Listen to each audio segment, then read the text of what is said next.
자, 저희들이 그 주지에 나온 눈을 그 발화를 촉진하기 위해서는 이게 지금 아상처리인데요. 아상처리나 메리팅 처리를 해서 전체가 눈이 나오도록 해줘야겠다 이런 내용이에요. 그래서 메르트청 같은 경우는 저희들이 그 발화전 그 뭐라고 할까요? 한 14일 전에 하는 것이 좋습니다. 그래서 일반 재배에서는 한 뭐 2월 하순, 뭐 3월 중순에 갖고 2번 처리 정도 해주는 것이 되겠고요. 1회 처리만 해도 가능합니다. 그래서 이런 것을 참고해 가지고 해주시면 되겠습니다.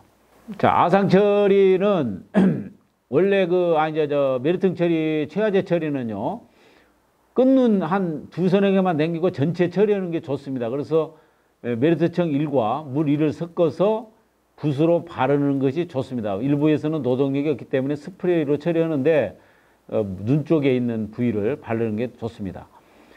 저희들이 그 메르트청 처리할 때에는 충분한 관수를 해줘야 됩니다. 그래서 뿌리 활력이 될 수 있도록 관수를 해주시고 처리 후에 나무가 마르지 않도록 주기적으로 관수를 해 주셔야겠다. 개화 전 화수 정리 방법입니다. 이게 지금 송이를 다듬게 하지 않은 겁니다. 이게 다듬었던 거예요. 한번 3 내지 4cm 정도 송이를 다듬어야죠. 이 상층부를 전부 그 따낸 겁니다.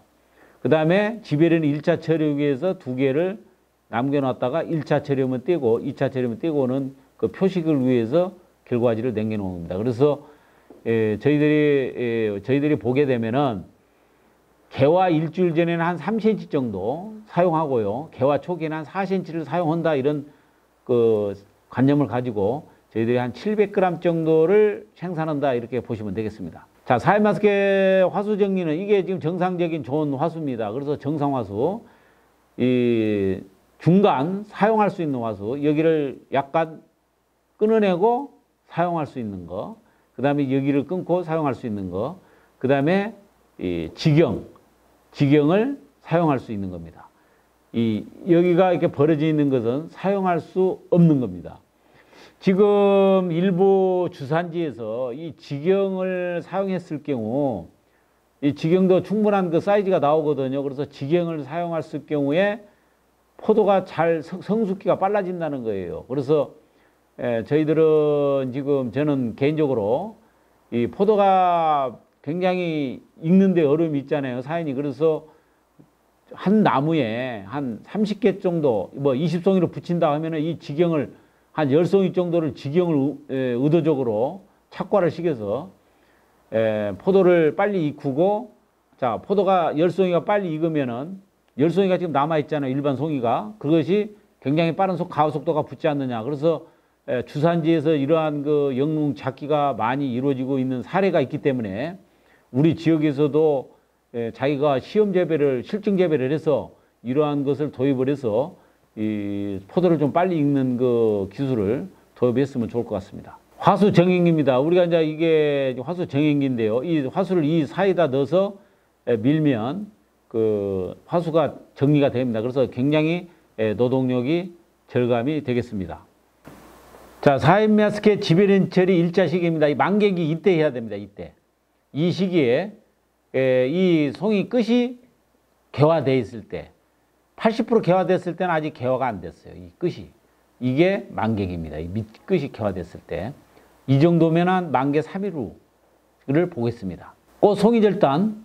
송이가 아까 그 모양이 안 예뻐서 절단한 사례고요. 이것은 끝만 이용했던 거고, 요건 지경만 이용했던 겁니다. 1번 지경 사용했던 송이에요. 초기에 큰 차이가 없습니다. 자, 원칙적으로 속이 끝은 절단하면 안 됩니다. 부득이한 경우에 절단을 하시면 되고요. 자, 저희들이 끝송이를 여기를 사용하는 거죠.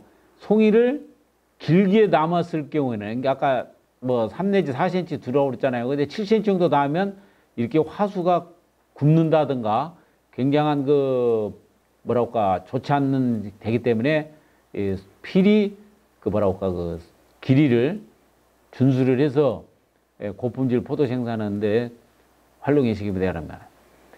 자, 지배련 1차 처리 송이 조절입니다. 저희들이 그 1차 처리를 하고 나서 좀 절단을 해서 한 7cm, 8cm 정도로 유지하는 관계입니다. 2차 처리 후 화수 사용입니다. 아까 끝을 잘랐던 송이고요. 송이 끝을 사용했던 거. 우리가 지금 보편적으로 이 송이를 많이 사용하고 있죠. 그 다음에 어깨송이, 지경을 사용했던 2차 처리 적기 지금 포도 모습이 되겠습니다. 그래서 만개 후 한 10 내지 15일 되면은 이 정도 되는 거예요. 이때 2차 처리 적기입니다. 포도가 지금 뭐랄까 송이나 이 속기가 아주 대체적으로 잘 된 송입니다. 저희들이 3년생 이하 유목, 그래서 포도 알이 10g 정도 됐을 때는 한 60알 정도를 남겨야 됩니다. 60알 정도 남기면야만이 이런 모양이 나오고요. 그람수가 나와요. 그 다음에 이제 성목이 되면 한 13에서 한 15g 정도 되잖아요. 그랬을 때는 한 40알 정도 남겼을 때 양이 이 정도입니다. 그래서 유목 때에는 알을 좀 더 둔다. 이런 내용이에요. 자, 살포법과 침지법이 있는데요. 이러한 그 장단점이 있어요. 그래서 이 살포법은 이런 장단점이 있고, 침지법, 약을 담그는 방법입니다. 그래서 저희들이 전용 컵이나 플라스틱을 활용해서 해가지고 아까 이야기했습니다만은 1차 때는 3초, 2차 때는 1.5초를 그 송이 윗부분까지 충분히 담도록 확실히 처리를 해야 됩니다. 1차 처리, 목적은 씨를 없애는 거죠. 아까 말씀드렸죠. 온도는 이 정도고, 습도는 한 80% 이상 정도 돼야 하고, 이런 것을 참고를 해서 필히 1차 처리를 해야만이 되겠습니다. 자, 2차 처리. 2차 처리는 건조 조건입니다. 그래서 너무 빨리 처리하면 또 문제가 되고, 또 늦어져도 문제가 돼요. 그래서 저희들이 그 2차 처리 때는 건조 조건으로 하는 것이 좋고, 빨리 말려야 하기 때문에 좀 나무로 흔들어서 좀 털어주는 게 좋다. 자료는 1차 처리와 2차 처리는 참고를 해주시면 되겠습니다. 유의사항은 아까도 말씀드렸습니다만은 이 말씀을 드렸기 때문에 자료를 참 대체하고요. 필히 이것은 그 생장 조절제이기 때문에 유의사항은 여러분들이 철두철미하게 지키는 것이 포도 생산에 좋습니다. 유의사항, 1차 처리 때 유의사항도 아까도 말씀드렸습니다만 참고를 해가지고 꼭 준수를 해서 처리를 해주시기 바랍니다. 자, 풀매트와 덧크리. 이것은 하나의 식물 생장 조절제거든요. 그래서 세포 분열을 촉진하고 세포수를 늘리고 과립을 비대시키고 착립을 촉진시키기 위해서 이런 걸 하는 건데, 아까도 이야기했지만 1차 덧크리, 2차 덧크리에서는 진짜 보기에는 최고 상품을 내나 품질에서는 약간 떨어진다는 것을 여러분들한테 말씀을 드립니다. 그래서 이제 저희들이 스트로토마이신은 이 종자를 없애기 위해서는 필히 만개 한 14일 전부터 개화 초기까지 한번 살포해 주는 것이 좋습니다. 그래서 물 20리터에 한 20g 정도를 포도에 살포해 주시면 되겠습니다. 자, 1차 처리는 GA과 덧크리를 저는 추천하고요. 2차 처리는 GA가 풀매트가 좋다. 2차 때 덧크리를 하게 되면은 진짜 보기에는 공판용 포도매로 보기에는 모양이 이쁘고 좋다, 이런 내용이지만 일본의 사례를 보면은 2차 때는 GA만 처리합니다. 덧크리나 그 풀매트를 하지 않고 단용을 하고 있어요. 그래서 저희들도 앞으로는 모양보다는 맛, 품질이기 때문에 신중하게 고려를 해서 여러분들이 선택하시면 될 것 같습니다. 약재 희석 방법 관계는 20리터에 지베레린, 브라마이신, 풀매트, 덧크리 이 약이 들어가는 양을 참고로 해서 여러분이 농사 짓는데 활용해 주시기 바랍니다. 지베레린 희석 방법 참고해 주시고요. 풀매트 희석 방법 참고로 해주시면 되겠습니다. 덧크리 희석 방법 참고해 주시고요. 수확은 보통 만개 빠르면 75일, 늦으면 한 120일 정도에서 이제 수확이 가능하는데, 상단부, 중단부, 하단부를 필히 그 당도 측정기를 측정을 해서 수확하는 것이 원칙입니다. 이것은 동해 예방 볏짚으로 보는 거고요. 이것은 사료용 포대로 온 건데 요즘에 뭐 냉해 키퍼라든가 이런 것을 이용해서 필히 동해 예방에 대책을 세우셔야 된다. 병해충 방지에 대해 좀 말씀을 드리겠습니다. 일단은 사인은 녹균병이 취약하기 때문에 그 포도잎이 그 빗물에 묻지 않도록 해주시고요. 특히 한줄연동 우리 하우스가 많이 있는데 이거는 강판 물바지를 대서 포도잎에 물이 안 맞도록 해주시면 되겠습니다. 이게 제피곰팡이병, 송이와 입에 나오는 증상, 열매에 나오는 증상, 약은 계통별로 있습니다. 그래서 곰팡이에 참고해 주시고요. 녹균병, 이게 지금 녹균병이 약하잖아요. 그래서 아까도 말씀드렸습니다만은 빗물이 포도잎에 묻지 않도록 시설 보완을 해라. 약은 계통별로 다양한 농약이 있습니다. 탄저병, 열매 탄저병 참고해 주시고요. 꼭지마름병 참고해 주시고, 흰가루병, 총체벌레 잎과 열매에 발생한 겁니다. 응애, 지금 이 사이는 응애가 굉장히 많이 발생됩니다. 금년에도 보면은 5월 하순부터 일부 포장에서 발생되는데요. 5월 하순부터 중점 관리를 해야 됩니다. 그래서 응애가 발생이 되게 되면은 2, 3일 간격으로 한 4회 정도, 3, 4회 정도는 방제해야만이 그 방제를 막을 수가 있습니다. 그래서 이러한 농약 등으로 방제를 해주시는데 응애 방제는 초기에 막지 않으면 굉장히 어려움이 있습니다. 그래서 포도잎을 자세히 관찰을 해서 초기에 발견해서 방제가 이루어지도록 해주시기 바랍니다. 애무늬고리 장립노린재, 이 육아기 때 아주 수정 직후에 그 까마귀에게 점이 생긴 거예요. 뭐 일부에서는 결핍 증상으로 오인하고 있는데 이게 노린재 그 피해입니다. 그래서 과가 어느 정도 컸을 때는 이런 과의 흔적이 남는다. 톱다리 개미 허리노린재, 이게 지금 콩에서 많이 발생합니다만은 사인에서는 과일의 이러한 흡집 형태가 발생이 된다. 포도 애털날개나방, 이것은 이 해충은 그 곡간 산 옆에 있는 포도원에서 많이 발생하게 됩니다. 그래서 초기에 잘 관찰을 해주시기 바랍니다. 포도 열 점박이 잎벌레, 방제 적기는 6월 상중순과 1차, 2차는 8월 상중순에 많이 발생이 되기 때문에 이때 방제해 주시는 것이 좋습니다. 약은 약의 그 흔적이 남은 열매 과일입니다. 과피 갈변, 약흔에 의한 2차 피해예요. 이러한 증상이 되겠습니다. 알속기를 한 후가 이 정도, 대충 몇 알인가 여러분이 셀 수가 있죠. 이런 정도의 그 범위에서 하면 좋겠다. 알속기는. 자, 수확기 무렵에 이러한 형태를 이룬다. 이러한 것은 과다 착각입니다. 뭐 알속기가 거의 안 됐죠. 이런 것은 보통 한 800g 이상 나가지 않느냐 저는 그렇게 봐요. 그래서 숙기가 지연되고 맛도 안 올라가고 수확도 못 오고 또 수확이 늦다 보면 동해 피해를 보고 이런 경향이 있습니다. 그래서 이렇게 많이 착과한다든가 송이를 크게 하면 안 된다.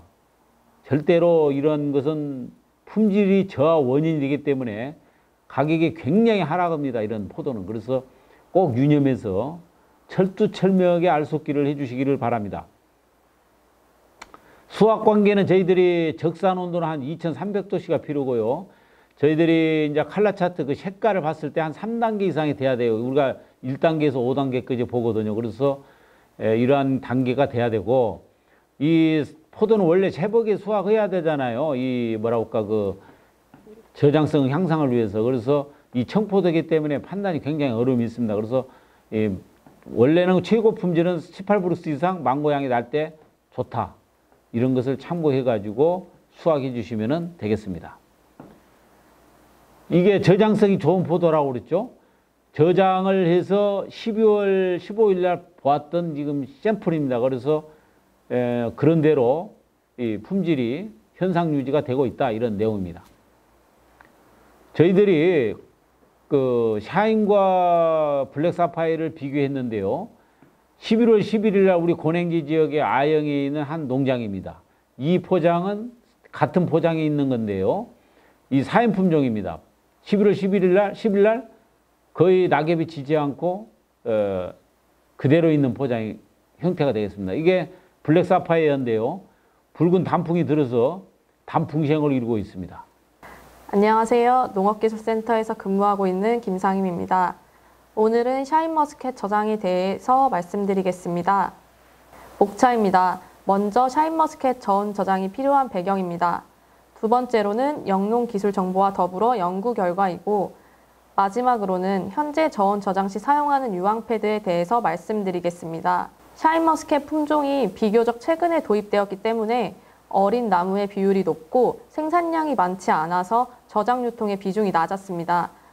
하지만 최근 몇 년 사이에 소비자 선호도가 높아져 재배 면적이 늘고 생산량이 증가하면서 저장 수요 또한 높아질 것으로 예상되어집니다. 샤인머스켓은 늦게 수확되고 장기 저장이 되는 품종이지만 연구 결과가 부족한 상태입니다. 그래서 우리나라의 실정에 맞춰 연구가 진행되어지고 있습니다. 현재까지 연구 개발된 영농기술 정보에 따르면 샤인머스켓의 저온 저장 시 품질이 저하되는 이유는 포도 알의 부패 발생이고, 부패는 저장 개월수에 따라서 변화됩니다. 다음은 장기 저장 시 부패와 함께 발생되는 병의 사진입니다. 저장 시 적정 온도와 습도를 유지해주지 못하면 갈색 썩은 반전병과 잿빛 곰팡이 같은 병이 발생합니다. 저장 시 사진과 같이 병이 발생되지 않도록 하기 위해선 저장 전 약제 살포와 같이 온도는 0도씨에서 2도씨 사이, 상대 습도는 85%에서 95%를 유지해야 합니다. 다음으로 이 그래프는 저장 기간에 따른 포도 과실의 부패 열매 비율과 단단함의 변화를 보여줍니다. 왼쪽 사진은 장기 저장이 3개월에서 4개월이 넘어가는 기간에 부패 열매의 비율이 급증하고 있는 것을 확인할 수 있습니다. 오른쪽 사진은 저장 기간이 늘어남에 따라 단단함 정도의 변화 그래프입니다. 3개월에서 4개월 저장되는 기간이 지나면 경도가 최저치에 이르고 그 이후에는 큰 차이가 없음을 확인할 수 있습니다. 이 사진은 장기 저장에 따른 포도 과실의 부패 발생 정도를 나타내는 사진입니다. 저장 기간에 따라 부패가 단계적으로 진행되는 모습이 확인되어집니다. 앞에서와 같이 3개월이 지나는 기점으로 부패가 진행되어 있기 때문에 품질 및 여러 가지 형태를 보았을 때 한계 기간은 약 3개월 정도라고 볼 수 있습니다. 마지막으로 저온 저장 시 보완 가능한 유황패드 처리 방법을 말씀드리겠습니다. 첫 번째, 콘팁 박스 등 박스 내에 유공 비닐을 깔고 깔려있는 비닐 위에 습기를 제거하기 위해 흡습지를 놓습니다. 그리고 그 위에 포도를 쌓아 올립니다. 포도가 한 박스가 차면 그 위에 다시 흡습지로 덮습니다. 그리고 맨 위에 한 2장 정도의 유황 패드를 넣고 처음 깔았던 비닐로 윗부분을 밀봉하듯이 비닐을 덮으면 됩니다. 이렇게 박스 내에 유황 패드를 넣고 포도를 적재하면 유황 패드에서 이산화황을 방출하여 저온 저장 시에 신선도를 유지하는 기간을 연장시킬 수 있습니다. 마지막으로 지금보다 더 국내 연구가 활발하게 진행되어 샤인머스켓을 재배하는 농가분들에게 조금이나 도움이 되었으면 좋겠습니다. 이상 사인에 대해서 말씀을 드렸습니다. 제가 누차 강조합니다만 사인은 우리가 소비자가 굉장히 좋아하는 고품질 포도입니다. 그러나 우리가 포도송이를 크게 오고 한 나무에 과다 착과했을 때에는 맛없는 포도로 전락이 됩니다. 우리 사인 포도를 우리 소비자에게 인정받기 위해서는 모든 농업인이 맛있는 포도로 생산해야 됩니다. 그러면 맛없는 포도는 뭐냐? 여러 가지 원인이 있습니다만 저는 개인적으로 포도송이를 적정하게 만들어낼 것, 700g 내외. 그 다음에 송이를 너무나도 많이 착과하지 말 것. 아까도 말씀드렸죠. 나무에 자기 수시에 맞게 착과를 시켜서 그 고품질 포도를 생산해서 높은 소득을 얻을 수 있는 농업인이 되기를 당부 말씀드리면서 이상 마치겠습니다. 대단히 감사합니다.